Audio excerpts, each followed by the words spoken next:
unorthodox methods to disturb evidence and to distort it, then the ICC will be completely incapacitated. And I think there's a sense in which you can say that without appearing to be wishing that somebody should have been jailed. Right. Having said that, there's a very fundamental and worrying lesson that as we move towards next year, people can also start thinking that they must get to power if they are outside power through whatever means it takes to get them to power, and once they are there, they will do whatever it takes to stay into power. If they have to destroy evidence, if they have to eliminate people, they will stay there. And those who are in power can also say that we are going to stick to power regardless of what will happen and who we roll over. Yeah.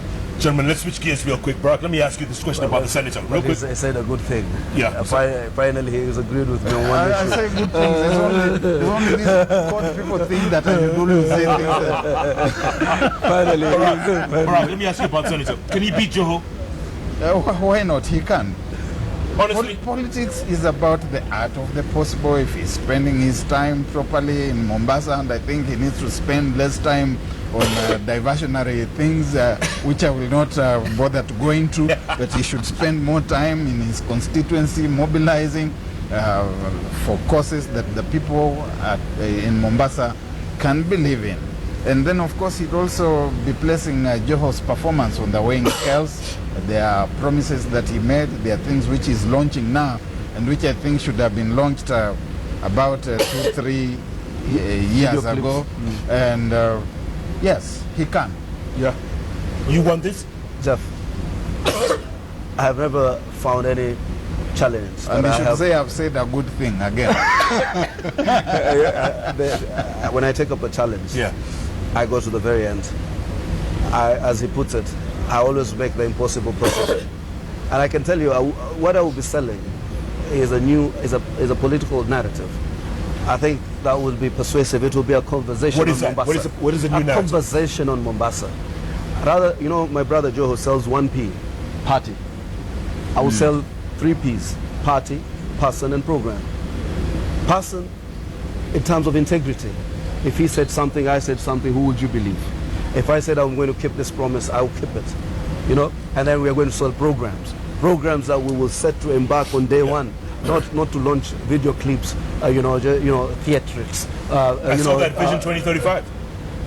Yes, a vision of that magnitude needs a strategy in terms of deliverance. It needs a bit of costing. You just don't launch video clips that shows, railroads in Hong Kong.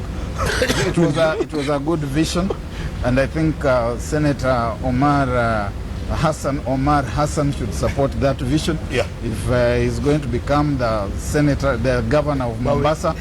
Okay, well, when he becomes the governor of Mombasa, he should not kill that vision. The vision will be rationalized. It will be rationalized. It will be put in a context. We shall draw it from Mombasa. We will allow you to visualize Mombasa as it is. We will tell you where the railroad will pass by. We will tell you where is the flyover going to pass by. We'll just not draw sketches. It will be something that is realistic. We will show you that is where, you see where there is that tree right now, that is where we're going to have this kind of a house. And then we're going to maintain Mombasa aesthetic. Because it's not just about having a Dubai. Mombasa is a rich historical town. We are going to blend the architecture in terms of Mombasa. We have the plan for it. But you don't just do it because you want to satisfy a certain, expedient appetite. You do these things because you believe they're deliverable, you believe they're real, and you want people out there in terms of believability to know that when you're launching this thing, you've even given them a plan of implementation. I am going to start here, and I'm going to give you the goodwill. I'm not going to forestall business. I'm not going to be, there'll be no corruption, zero tolerance. So in other words, sort of like Magufuli, less talk, more action? Absolutely. Absolutely. And it's going to be done immediately because we already know where Mombasa needs to move.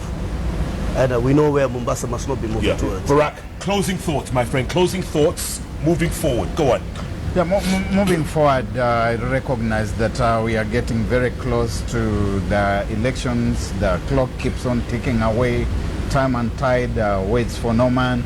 And when you look at the arrangement that we have on the ground, we are continuing to be polarized, especially along ethnic lines. If you look at Afraha the other day, you can say there was this ethnic formation. If you look at Kibera, you can say that there's this ethnic conglomeration, and there's mutual hostility. Now what we need is leadership. And I do hope that among the things they were discussing in Naivasha, where the president was, is how they're going to provide leadership so that we can start cohering as a nation going forward.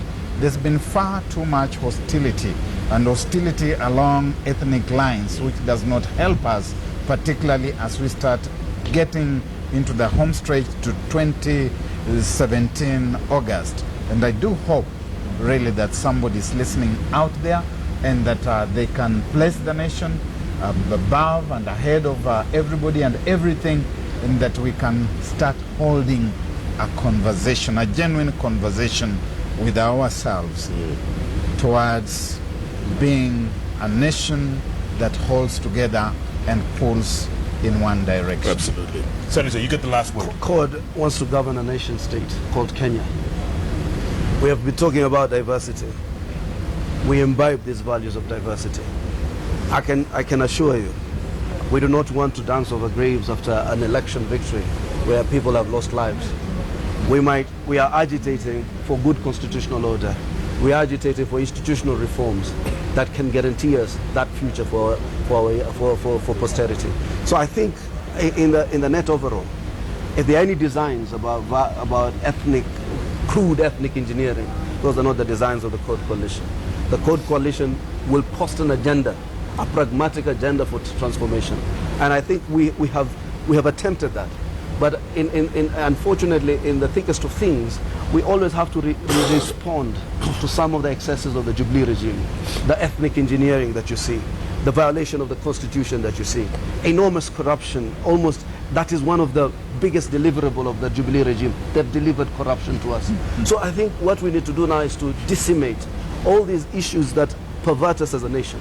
And then our program is robust, a social justice agenda, an agenda that is inclusive, an agenda that gives dignity to the poor, an agenda that gives, right and protection to the weak. So I think our vision for this country is extraordinarily, noble. And I can tell you, when we have government, we will have everybody in that government. Baraka will come to this bench and attack any even your leaders, CORD president, if he today exercises ethnic exclusion. We're going to hold you to that. For him to think that we have taken power so that we can victimize the Kalenjin or to victimize the Kikuyu, they shall be appointed. Everybody shall be appointed. Victimize means since you think I'm against you. Everybody shall be appointed by merit.